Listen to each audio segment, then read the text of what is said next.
안녕하세요. 김건우 목사입니다. 2020년도 이제 보름밖에 남지 않았습니다. 평소라면 들뜨기 쉬운 그런 때이지만 올해는 전혀 다른 분위기네요. 한 해를 마무리하는 연말은 영적인 싸움이 좀 더 치열해지는 그런 시간이라고 저는 생각합니다. 그래서 연말이 되면 영적으로 조금 더 긴장감을 가지려고 노력하죠. 우리 모두 한 해를 은혜롭게 마무리할 수 있기를 기도합니다. 오늘은 역대기가 선한 왕이었다고 평가하고 있는 두 사람, 남유다의 11대 왕 요담과 13대 왕 히스기야 이야기를 나누려 합니다. 두 왕 사이에서 16년간 통치했던 12대 왕 아하스는 악한 왕이었고, 히스기야를 이어 남유다 왕국의 14대 왕으로 55년간이나 통치했던 므낫세는 극악했던 왕으로 평가됩니다. 그러니 11대부터 14대까지 선한 왕, 악한 왕, 선한 왕, 악한 왕 이렇게 교차된 셈입니다. 이들 모두가 다윗의 후손이며 심지어 부자 관계인데 선함과 악함이 극명하게 갈립니다. 같은 집안에서 태어났다거나 같은 공동체에 속했다 하여 반드시 같은 길을 걷는 것이 아님을 새삼 생각하게 됩니다. 고린도후서 5장 10절 이는 우리가 다 반드시 그리스도의 심판대 앞에 나타나게 되어 각각 선악간에 그 몸으로 행한 것을 따라 받으려 함이라. 우리 모두는 각각 하나님 앞에 서게 되며 각각 자신이 살아온 삶에 대해 평가받게 될 것입니다. 도와주거나 조언해 줄 수는 있지만 누군가가 나를 대신해 줄 수도 다른 사람의 믿음에 의지할 수도 없습니다. 그래서 아버지가 선한 왕이었지만 아들은 극악한 왕이기도 하고 아버지는 악한 왕이었음에도 아들은 선한 왕이 되기도 하는 것입니다. 각자의 실력인 것이죠. 먼저 남유다의 11대 왕 요담 이야기부터 해봅시다. 역대하 27장 1절 요담이 왕위에 오를 때 나이가 25세라 예루살렘에서 16년 동안 다스리니라. 요담은 16년이라는 짧지 않은 시간을 통치하였음에도 불구하고 열왕기서나 역대기가 자세히 다루지 않는 인물입니다. 어쩌면 그가 홀로 다스렸던 시간이 짧기 때문인지도 모르겠어요. 그는 처음 10여 년 정도를 아버지 우시아와 공동 통치를 했습니다. 아버지 우시아가 문둥병에 걸리자 아들 요담이 왕위에 오르게 되었는데 왕위를 물려받기는 하였지만 두 왕이 존재했던 것입니다.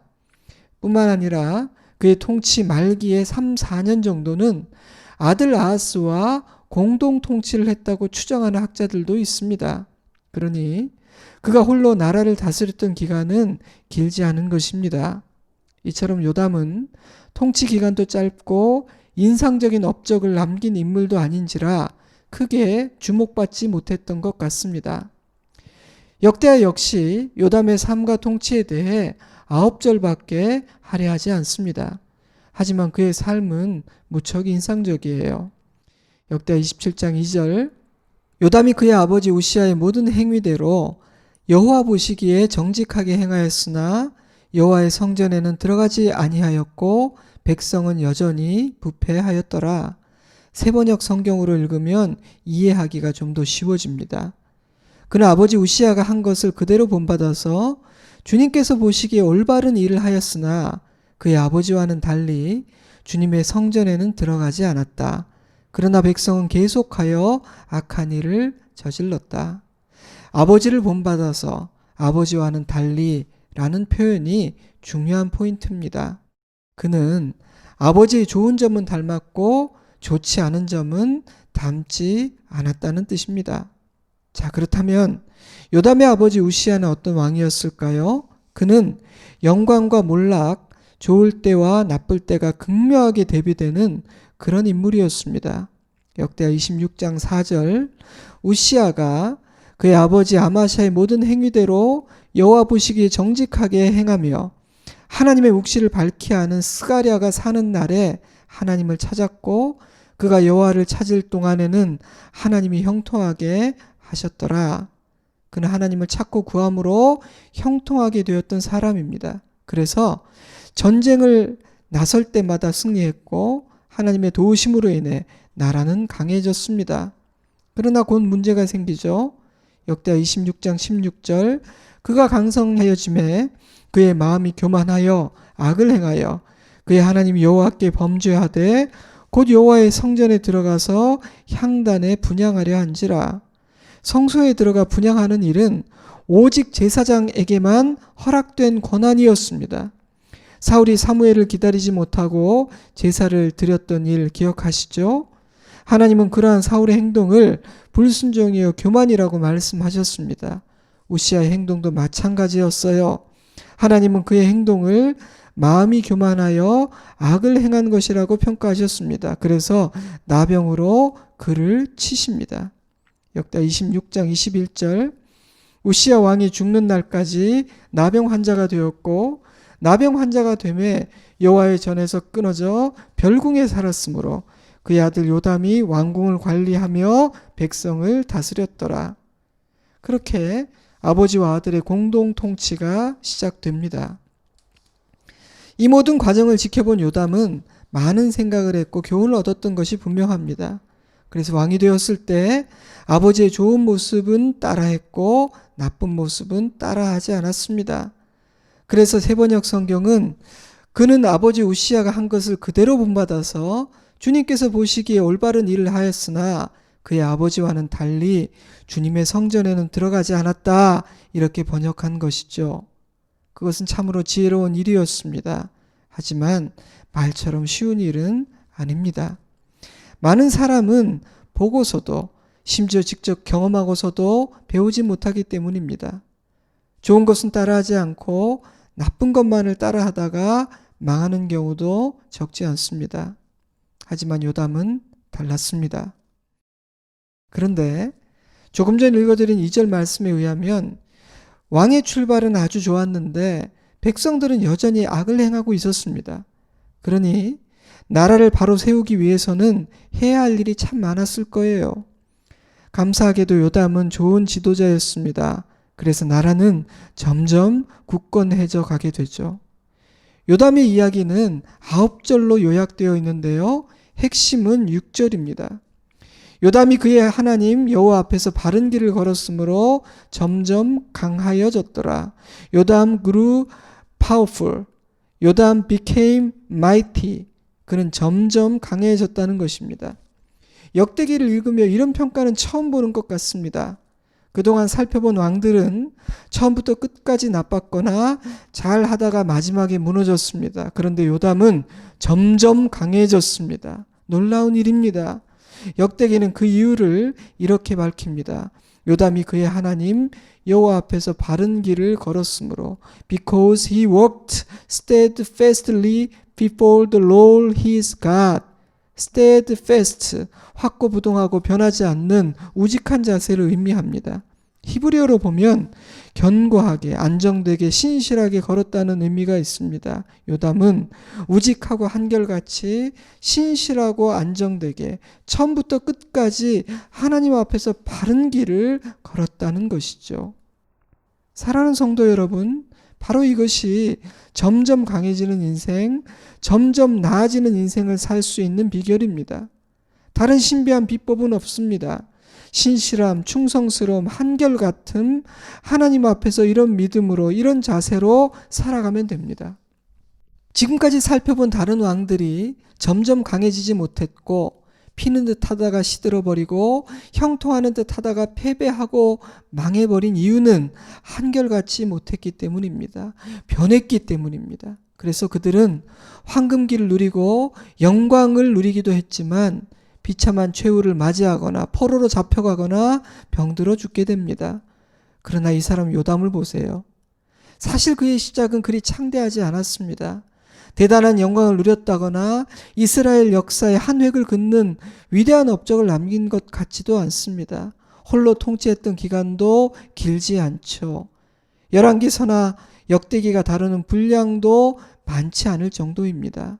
하지만 그는 점점 강해지는 인생을 살았습니다. 사랑하는 여러분, 과연 누가 성공한 인생인 것 같습니까? 여러분은 자신의 삶의 여정이 어떠하기를 바랍니까? 대단한 영광과 처참한 몰락, 위대한 승리와 비참한 패배가 공존하는 인생을 원하십니까? 아니면 요담과 같이 화려하지는 않지만 점점 강해지는 인생, 점점 나아지는 인생을 살기 원하십니까? 저는 요담과 같은 인생을 원합니다. 여러분의 인생도 그러하기를 바랍니다. 그 비결은 여호와 하나님 앞에서 한결같이 신실하게 우직하게 바른 길, 믿음의 길, 순종의 길을 걷는 것입니다. 그렇게 주님과 동행하는 것입니다. 바로 이것이 요담의 삶이 우리에게 주는 중요한 메시지입니다. 요담은 자신의 아버지 우시야와는 달리 아들에게 좋은 모범을 보였습니다. 그러나 그의 아들 12대 왕 아하스는 악한 왕이었죠. 역대하 28장 19절, 이는 이스라엘 왕 아하스가 유다에서 망령되이 행하여 여호와께 크게 범죄함으로 여호와께서 유다를 낮추심이라. 아하스가 하나님의 전의 기구들을 모아 하나님의 전의 기구들을 부수고 또 여호와의 전 문들을 닫고 예루살렘 구석마다 제단을 쌓고 유다 각 성읍에 산당을 세워 다른 신에게 분향하여 그의 조상들의 하나님 여호와를 진노하게 하였더라. 그는 아버지 요담이 세워놓은 모든 것을 무너뜨렸습니다. 굳건했던 나라는 망가져버리고 말았죠. 아하스의 악한 통치가 끝나고 그의 아들 히스기야가 유다의 13대 왕이 됩니다. 아하스가 아버지 요담으로부터 강하고 좋은 나라를 물려받았다면 히스기야는 아버지 아하스로부터 망가지고 병든 나라를 물려받은 셈입니다. 그런데 히스기야는 병들어 죽어가는 나라를 살려냅니다. 역대기는 다윗과 솔로몬을 제외하고는 히스기야에게 118절이라는 가장 많은 공간을 할애하며 그의 생애와 통치를 자세히 다루고 있습니다. 그는 어떤 일을 했습니까? 성전의 회복, 절기의 회복, 궁극적으로는 예배의 회복을 이루었습니다. 히스기야 왕의 이야기는 29장에서 32장까지 이어지는데요. 그중 3장, 29장에서 31장까지가 예배의 회복, 유다 왕국의 영적 회복 이야기입니다. 그는 우리에게 무너진 나라, 무너진 삶이 회복되고 새로워질 수 있는 한 가지 확실한 비결을 가르쳐 줍니다. 그것은 바로 예배의 회복입니다. 히스기야는 왕위에 오르자마자 성전 문을 열었고 성전을 수리하였으며 제사장과 레위인들을 소집하여 성결할 것과 성전을 정화할 것을 명령합니다. 아하스 왕 때 성전의 문은 닫히고 성전의 등불은 꺼졌기 때문입니다. 때문에 그는 조상들이 하나님께 지은 죄를 회개하는 것이 회복의 출발점이라고 생각했습니다. 회개와 성결을 선포한 히스기야는 제사장과 레위인들의 사명을 재확인하고 여호와께 예배드리고 백성들을 하나님께로 이끄는 일을 게을리하지 말 것을 명령합니다. 그런 다음 성전의 모든 기물들을 새롭게 하고 속죄의 제사를 드리죠. 그리고 모든 백성들을 감사의 제사로 초대합니다. 뿐만 아니라 오랫동안 제대로 지켜지지 못했던 유월절을 국가적인 차원에서 지킵니다. 당시 북이스라엘은 이미 아수르에 의해 멸망한 상태였습니다. 그런데 흩어져 살아가고 있던 북이스라엘 사람들까지도 함께 유월절을 지키게 됩니다. 남유다 왕국을 넘어 이미 사라져버린 북이스라엘에까지 이르는 놀라운 영적 부흥의 역사가 일어났던 것이죠. 역대하 31장 1절, 이 모든 일이 끝남에 거기에 있는 이스라엘 무리가 나가서 유다 여러 성읍에 이르러 주상들을 깨뜨리며 아세라 목상들을 찍으며 유다와 베냐민과 에브라임과 므낫세 온 땅에서 산당들과 제단들을 제거하여 없애고 이스라엘 모든 자손이 각기 자기들의 본성 기업으로 돌아갔더라.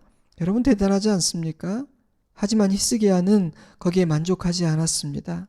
성전이 봉헌되고 속죄의 제사를 드렸으며 유월절이 회복되자 히스기야는 일상의 예배를 정상화시키고 영적 생활의 질서를 세우기 위한 조치들을 취합니다. 제사장과 레위인들의 반열을 세우고 역할을 부여했습니다. 제사장과 레위인, 성전을 관리하는 모든 이들의 생계를 책임질 시스템도 만들었습니다. 그들이 율법을 연구하고 예배를 이끌고 맡겨진 영적 임무에 전념할 수 있도록 하기 위함이었습니다. 백성들은 그러한 왕의 명령에 기쁘게 순종하고 헌신하였기에 예루살렘에는 백성들이 드린 헌물로 가득하였습니다. 망가지고 병들었던 나라가 생기를 되찾은 것입니다. 그러한 회복과 부흥의 문을 연 열쇠는 예배의 회복이었습니다. 히스기야는 예배가 열쇠라는 것을 알았습니다. 그래서 왕이 되자마자 그 일부터 한 것입니다. 그는 새롭고 신비한 일을 한 것이 아니에요. 역대하 30장 20절 여호와께서 히스기야의 기도를 들으시고 백성을 고치셨더라. 31장 20절 히스기야가 온 유다에 이같이 행하되 그의 하나님 여호와 보시기에 선과 정의와 진실함으로 행하였으니 그가 행하는 모든 일 곧 하나님의 전에 수종드는 일이나 율법에나 계명에나 그의 하나님을 찾고 한 마음으로 행하여 형통하였더라. 바로 이것이 히스기야가 했던 일에 대한 역대기의 평가입니다.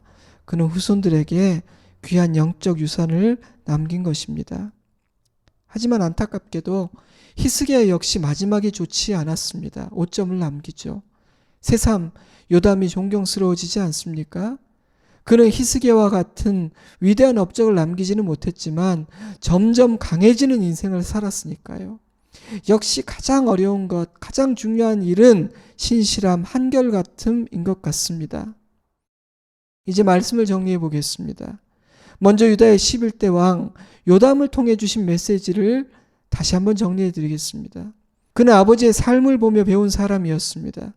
그래서 아버지의 좋은 모습은 본받았고 아버지의 나쁜 모습은 따르지 않았습니다. 그는 보고 경험한 것을 그대로 따라 사는 어리석은 자가 아니었습니다. 그에게는 걸러내는 실력, 분별하는 지혜가 있었습니다. 우리에게도 그런 지혜, 그런 실력이 있기를 바랍니다. 그는 참으로 우직하고 신실하게 하나님을 따랐던 한결같은 사람이었습니다. 그리함으로 점점 강해지는 은혜를 누린 사람입니다. 사랑하는 여러분, 우리의 목표는 화려함이 아닙니다. 위대한 성공, 대단한 명예, 사람들의 칭송, 그런 것이 우리의 목표는 아닙니다. 우리의 목표는 하나님 앞에서 신실한 것입니다. 한결같이 우직하게 충성스럽게 주님을 따르고 순종하는 것입니다. 그래야 할 때 우리의 인생은 점점 나아지게 될 것입니다. 점점 강해질 것입니다. 저와 여러분의 인생 여정이 요담과 같기를 주님의 이름으로 축복합니다. 유다의 13대 왕 히스기야는 예배 회복을 통해 죽어가던 나라를 살린 왕입니다. 그는 예배 회복이 병들고 망가지고 죽어버린 모든 것들을 소생시키고 살게 하는 비결임을 가르쳐 줍니다. 나의 삶에 나의 가정에 예배가 살아있을 때 점점 강해지는 요담의 은혜를 누릴 수 있음을 가르쳐 줍니다. 이 사실을 오늘 이 아침 우리 마음에 담을 수 있기를 바랍니다. 우리의 예배가 더 은혜롭고 더 강해지고 더 풍성해지기를 주님의 이름으로 축복합니다. 우리는 새롭고 신비한 전략과 방법들을 좋아하는 것 같습니다. 내가 알고 있는 것 말고 새로운 어떤 것들을 배워야 한다고 생각하기도 합니다. 물론 더 배우지 못해서 뭔가를 알지 못해서 실패하고 망하는 경우도 있습니다. 하지만 더 많은 경우는요, 이미 알고 있는 것, 이미 가르쳐 주신 것을 믿고 순종하지 않아서 실패하고 망하는 것 같습니다. 요담과 히스기야의 삶은 우리에게 신실한 태도와 기본이 중요하다고 말하고 있습니다. 한결같이 하나님을 따르는 신실한 태도, 그리고 나의 삶에서 예배의 등불이 꺼지지 않는 것, 이 두 가지 사실만 확실하게 기억하고 놓치지 않는다면 이 혼돈의 시대에도 점점 강해지는 인생을 살아갈 수 있을 것임을 확신합니다. 오늘 주신 말씀이 우리 마음에 단단하고 깊게 새겨지기를 바랍니다. 요담이 아버지의 삶을 보며 배웠듯이 우리도 왕들의 삶을 보며 배울 수 있기를 바랍니다. 그들이 잘한 것은 본받고 그들이 넘어진 자리는 피할 수 있기를 바랍니다. 이제 잠시 눈을 감을까요? 그리고 오늘 내게 주신 교훈을 묵상해 보았으면 좋겠습니다. 그리고 내게 주신 하나님의 음성을 따라 소리내어 하시기 바랍니다. 잠시 반주를 넣어드리겠습니다. 저는 주일에 뵙겠습니다. 샬롬.